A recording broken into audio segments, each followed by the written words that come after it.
手动状态下调的时候，我们这个直板气缸呢，让它推的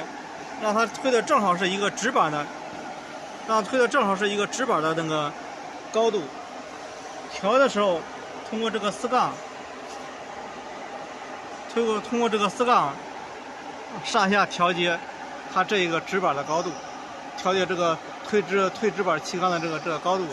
让它正好推一个直板，既不要高了也不要低了。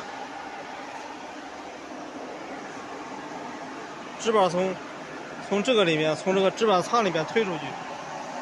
这直板舱，先把这个直板放到这直板舱里面。这是一个检测光电，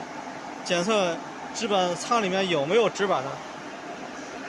它的作用是检测直板里面有没有直板，直板舱里面有没有直板。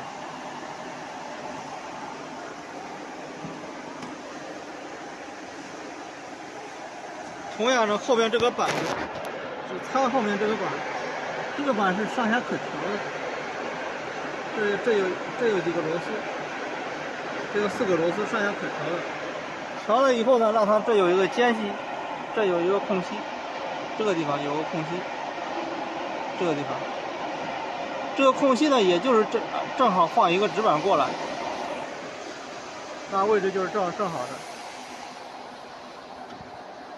现在我操作一下看一下，就是我点的时候，哎，它正好推了一个直板过来，它的高度，那就是调的位置就是合适的。